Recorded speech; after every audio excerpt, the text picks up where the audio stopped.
The air was a thick, stagnant blanket woven from summer humidity and the ghost of mildew. 11-year-old Elias stood at the periphery of the yard, his sneakers sinking slightly into the soft, unkempt soil where the manicured lawn finally surrendered to wilderness. He was fixed upon the object of his fixation, a decaying monolith that dominated the far corner. The rotten tree. It wasn't merely a dead tree, it was a ruin. An ancient oak, perhaps 200 years old, that had finally succumbed to a blight that hollowed its trunk into a skeletal chimney, splitting the wood vertically down the north side like a ripped seam. Its remaining bark, mottled grey and black, scaled away in damp, leprous patches. The exposed wood inside the fissure was pulpy, saturated with the dark, fungal breath of the earth. Around its base, the root system had pushed up like calcified veins, creating a series of treacherous, muddy hillocks that smelled intensely of peat and decomposition.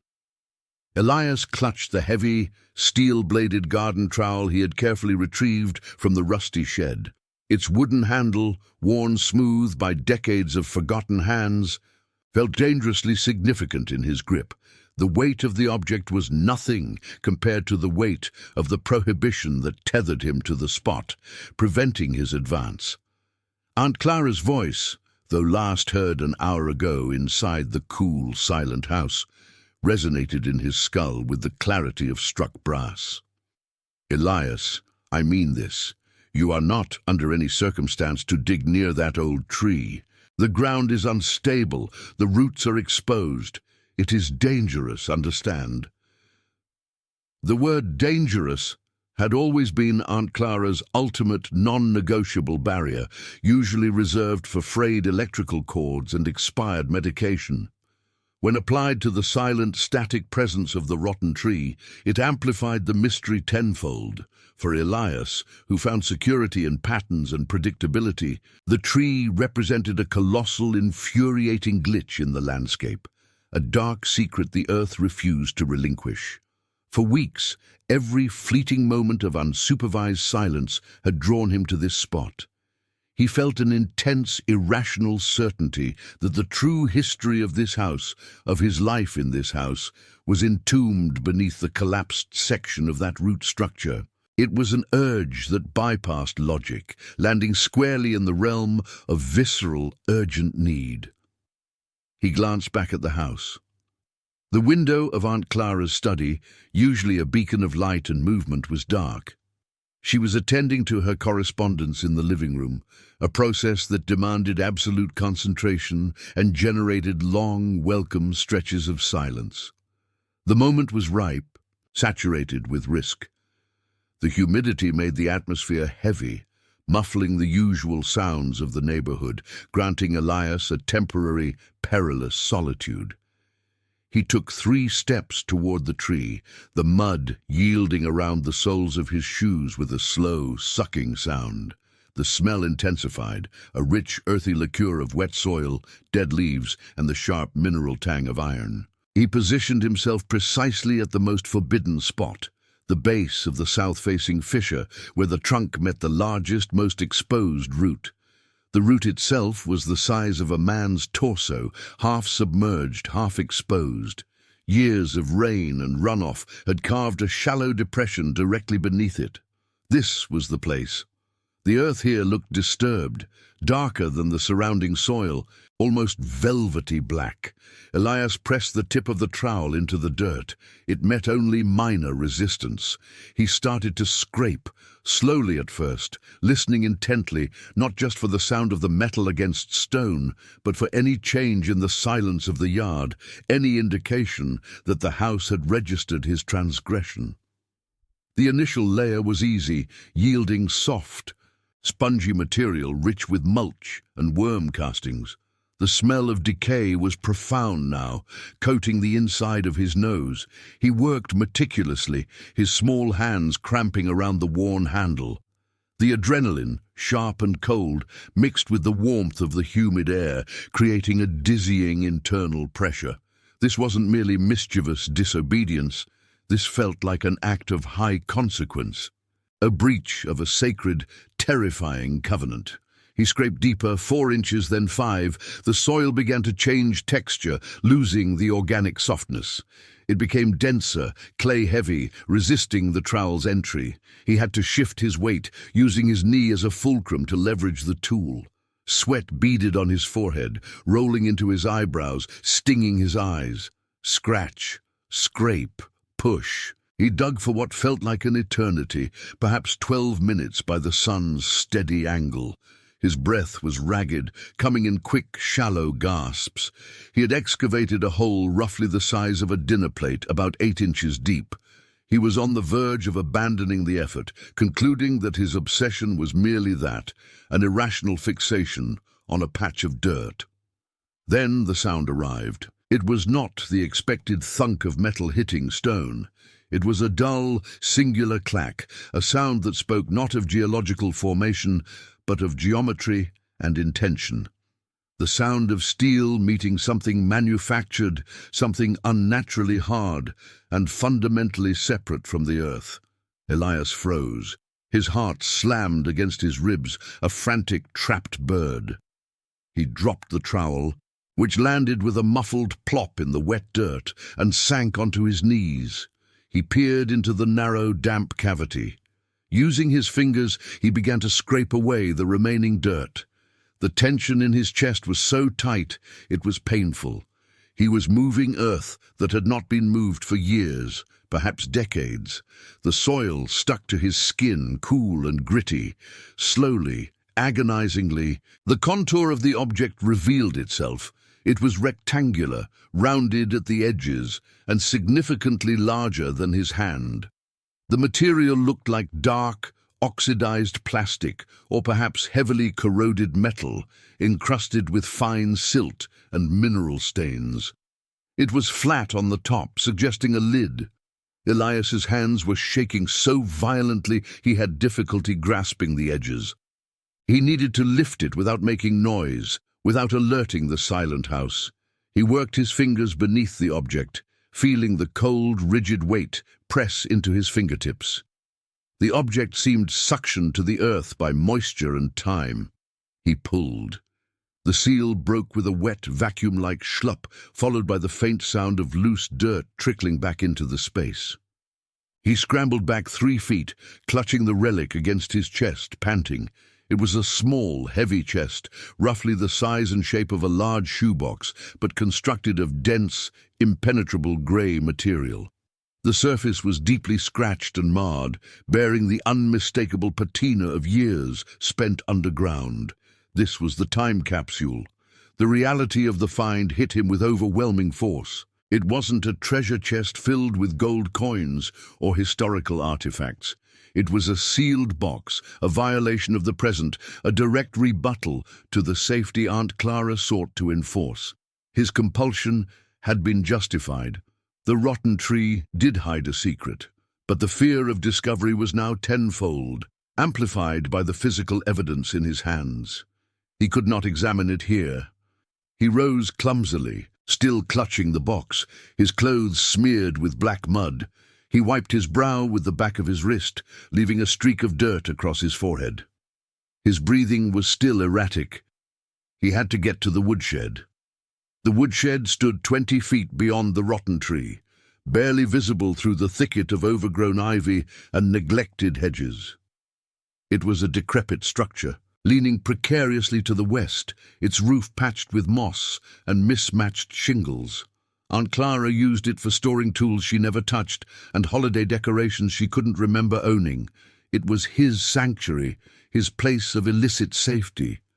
He moved quickly, half-crouching, the box held tight. The ground between the tree and the shed was a tangled mess of brittle weeds and damp moss. He slipped once, catching himself on the rough bark of a low-hanging branch, the jarring motion sending a spasm of panic through him.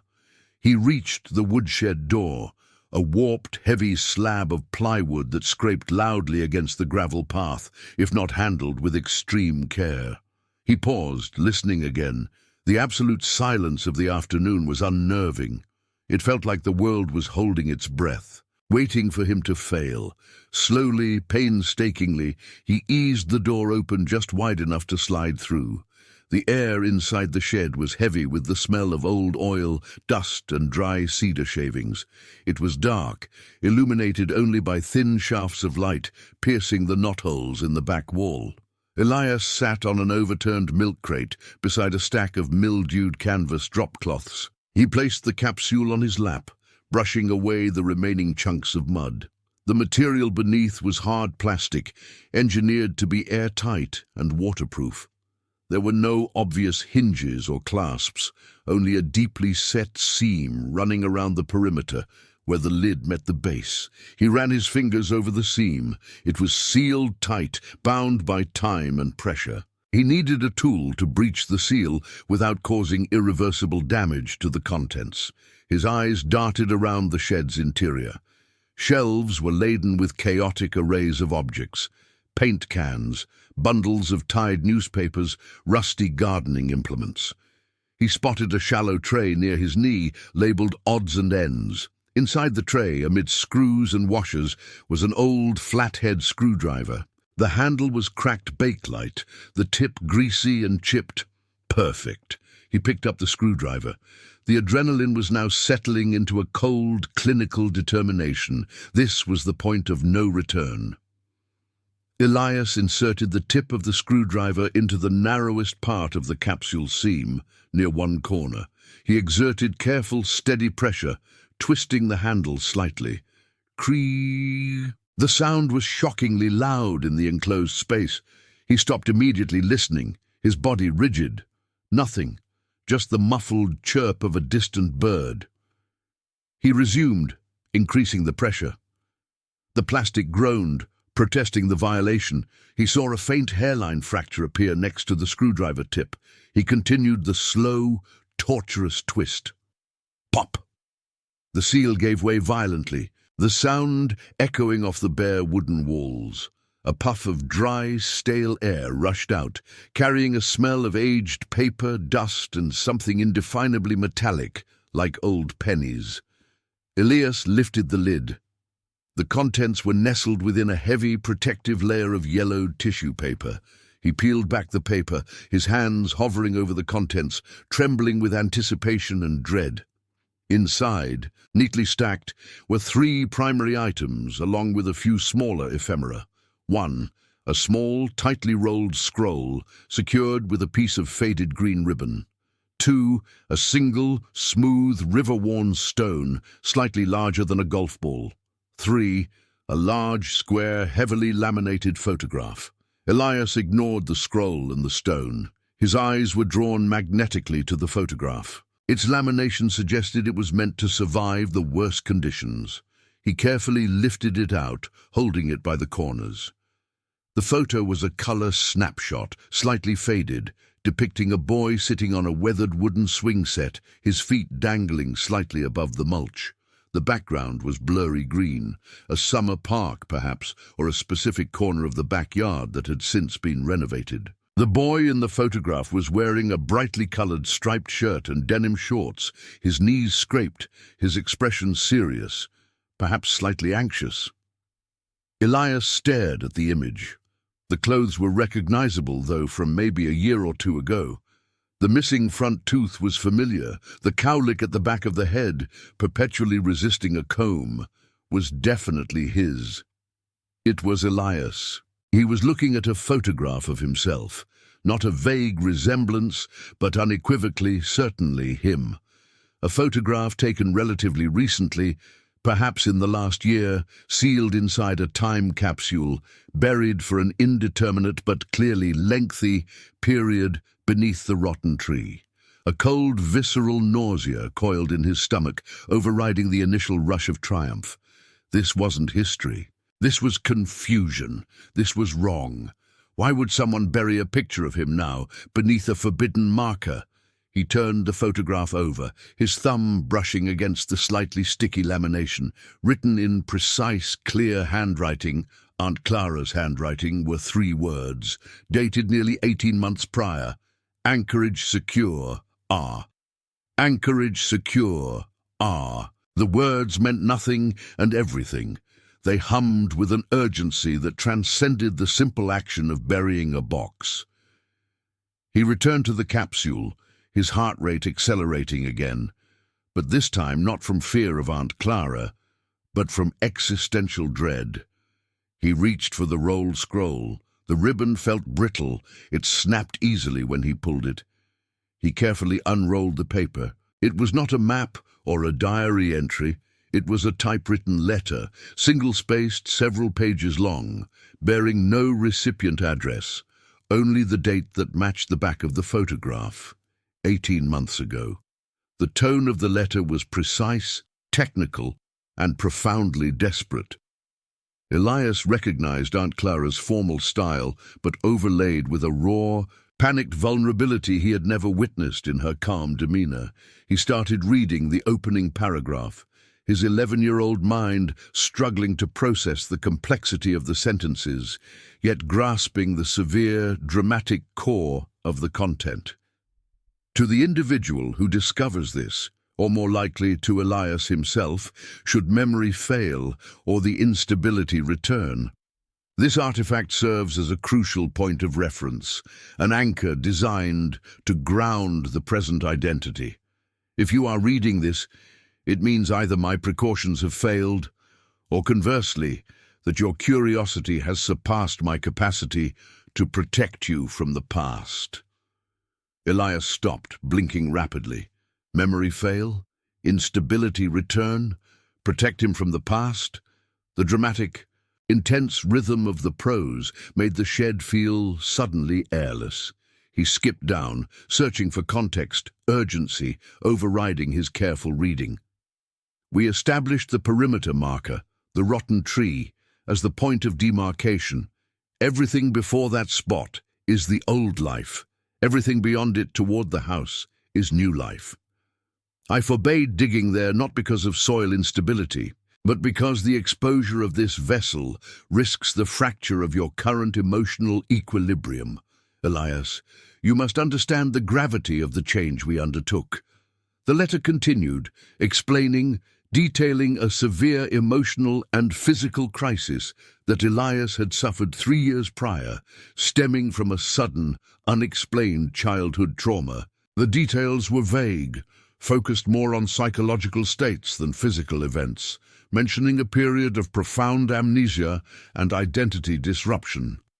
The diagnosis, repeated several times, was acute reactive dissociative state, triggered by a trauma the letter refused to name, referring only to the incident. When we finally stabilized your psychological baseline 18 months ago, creating the personality template that you recognize now, curious, structure-seeking quiet, we knew the fragility was extreme. The previous identity, it was marked by unpredictable volatility and deep-seated fears. The current Elias is an intentional construct of resilience, nurtured away from the sources of that initial pain. Real, the letter explained that the photograph was taken on the day Elias was psychologically re-anchored, the day the trauma was deemed sufficiently buried for the new life to begin. The capsule was a prophylactic measure, a tool to remind him of who he was now if the personality ever threatened to reassert itself. The smooth stone, Elias realized, was simply a physical grounding tool, something tactile Aunt Clara had instructed him to hold if panic set in. Elias, the current Elias, felt a coldness spread through his limbs. He wasn't just a boy with a history. He was a fragile psychological architecture, a persona deliberately constructed and maintained. He, the boy who worried about passing his math test and whether his bike chain needed oiling, was a template. The urgent, heavy tone of the revelation pressed in on him. This was not a story of adventure. It was a file on his own mental vulnerability. If you have opened this, Elias, you are at risk. The boundary has been violated. You must come to me immediately. Do not attempt to process this alone. This document requires explanation and context that only I can provide. Put the stone down. Take the photograph. Find me now. The command, even written on old paper, sounded like a siren, the intense pressure built in Elias's chest, mirroring the dramatic stakes described in the letter. He felt dizzy, the humid air of the shed suddenly suffocating. He quickly rolled the letter, shoved the stone and the scroll back into the box, and slammed the lid shut. He grabbed the box and the trowel, stuffing them both under his arm. He had to follow the instruction. The overwhelming need to find Aunt Clara, to stabilize this terrifying new reality, overcame the lingering fear of punishment. He burst out of the shed, the door scraping violently across the gravel, the noise ripping through the afternoon silence. He didn't care about stealth anymore. He ran across the lawn toward the house, mud spraying from his shoes. He reached the back porch steps, stumbling up onto the weathered wood.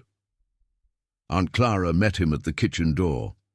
She hadn't heard the scraping of the shed door, but she had certainly heard the frantic scramble up the stairs.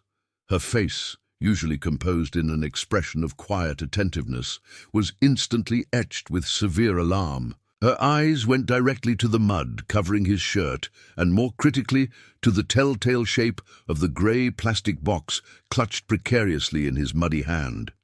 The air between them crackled with immediate non-verbal confrontation. The consequences, the severe consequences described in the warning, had arrived. "Elias," she said, her voice dropping to a low, intense whisper that was more impactful than a shout. "What have you done?" Elias didn't answer with words. He held out the grey box, his lower lip trembling uncontrollably. "I found it!" he choked out, the pressure in his throat making the words tight and painful. "Under the tree. You told me not to, but I found it."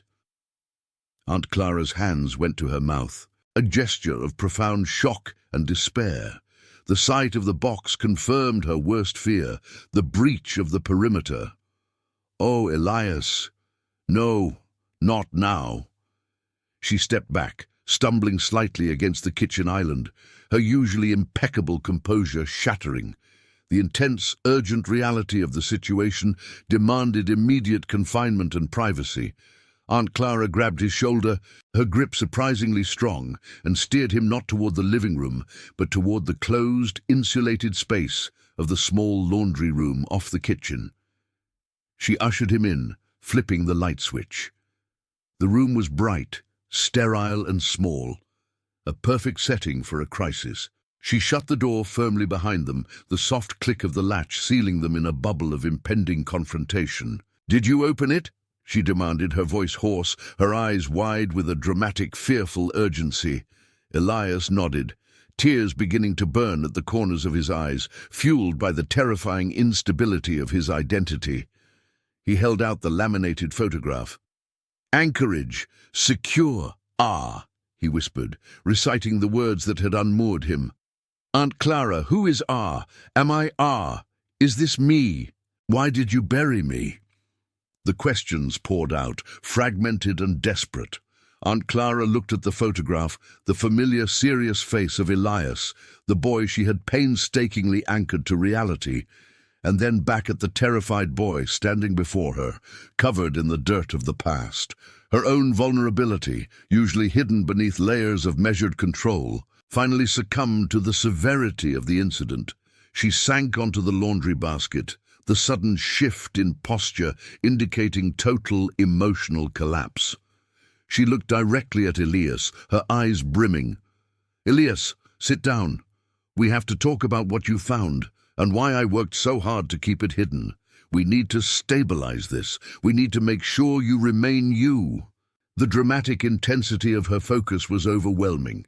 Elias slid onto the cool tile floor, the grey box still resting next to him like an inert bomb. "R is who you were before the incident," she began, her voice raw, struggling to maintain the objective tone she used in her letter. 3 years ago, you experienced something profound, something terrifying that your young mind could not process. You retreated entirely. The personality you had, R, a boy who was volatile, anxious, deeply traumatized, disappeared into amnesia. The doctors called it a protective erasure. She paused, taking a ragged breath. The details were crucial, painful, and demanded meticulous description. For months you were essentially blank. We had to build you back, layer by layer. We constructed Elias, the boy who loves geometry, who organizes his books by color, who seeks structure. This new identity was functional, resilient, and safe from the memories of R. But the doctors warned me. The amnesia was fragile. Any strong trigger, any reminder of the pain, could cause the personality to shift or worse, to fragment entirely. She looked at the box, her expression filled with a terrible sadness. The tree was the line, the demarcation.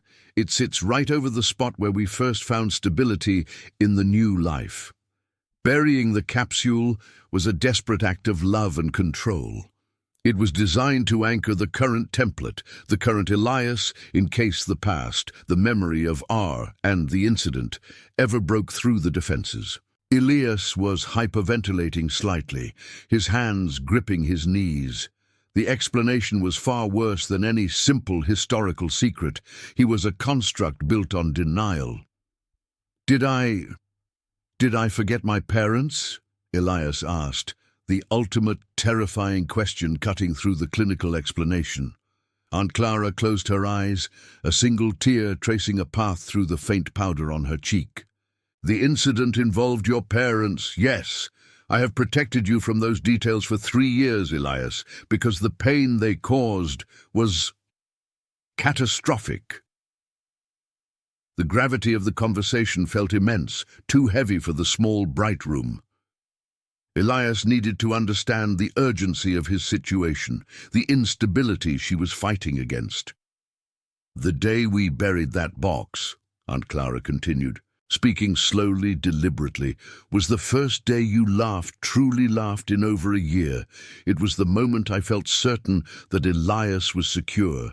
I took that photograph right before we sealed the box. I wanted an object that screamed, "This is the reality. This is stability." Elias looked down at the photo again. The boy in the picture looked serious, but there was a faint, almost imperceptible lightness in his eyes that wasn't there in the frightened boy sitting on the laundry room floor. That lightness, Elias now understood, was his newly formed innocence. "But I opened it," Elias whispered, the guilt of his transgression suddenly massive. "I defied the warning. What happens now? Will I become R?" The immediate consequence, the intense fear of personality shift, was the core of the drama. Aunt Clara leaned forward, her eyes pleading with him. "We stop the shift, Elias. We process the breach immediately. The risk is that exposure to this forbidden boundary, the act of defiance, the revelation of the construct, shatters the illusion of safety. It makes you doubt the reality of Elias." She reached out, carefully avoiding the mud, and took his hands, her palms dry and warm against his cold, dirty skin. "Listen to me. The trauma is not the point right now. The reality is that Elias is a boy who is loved, protected, and who has achieved stability. We will not allow R to return. We must focus on the anchor." She reached for the grey box and retrieved the river stone. She placed it in Elias's palm. "Feel this. This is real. This is here. This is physical. You are Elias. You are sitting on the floor in the laundry room with me, Aunt Clara. The dirt is cool. The light is bright. Everything else, the trauma, the past, is contained within that box, buried deep." She used a technique the doctors had taught her, a rigorous grounding exercise designed to pull the dissociative mind back into sensory reality. Elias clutched the stone.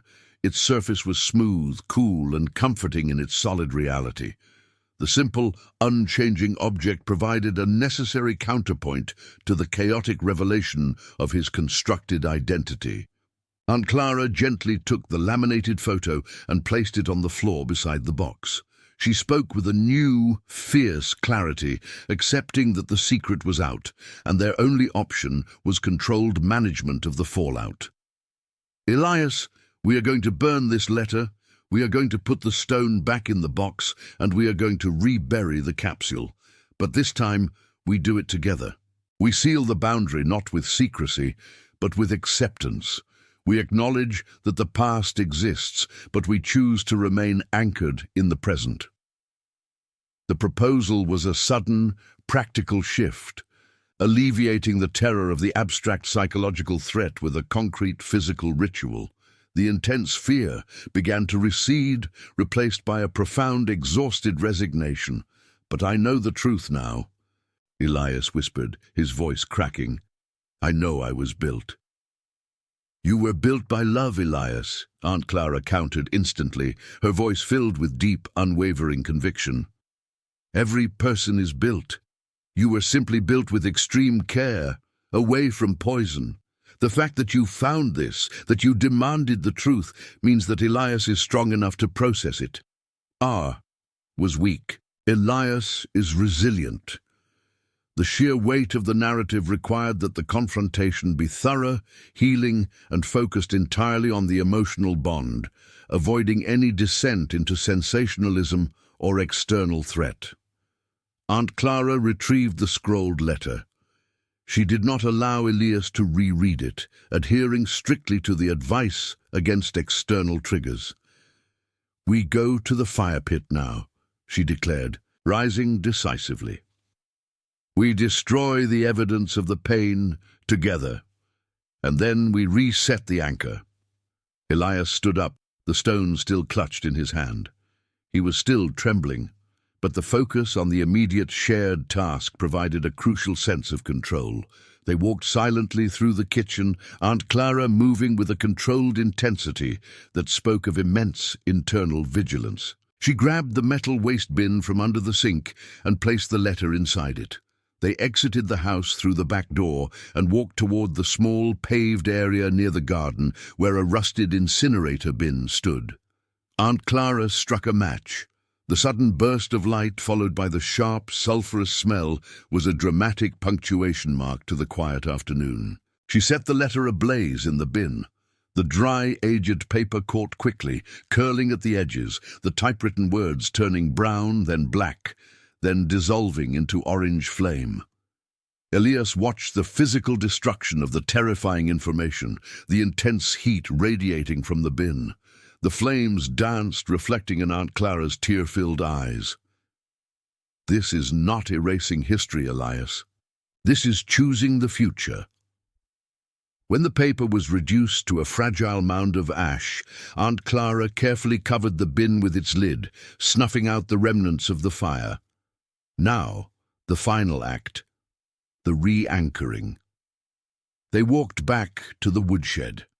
Elias retrieved the trowel, the tool of his transgression, now transformed into an instrument of reconciliation. They returned to the base of the rotten tree. The hole was still there, dark and muddy, waiting to receive its burden.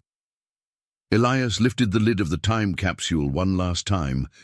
He placed the smooth river stone back inside. He looked at the photograph of himself, the anchor. "Do we reseal the picture too?" Elias asked, his voice low and serious. Aunt Clara shook her head. "No, the photograph belongs to Elias now.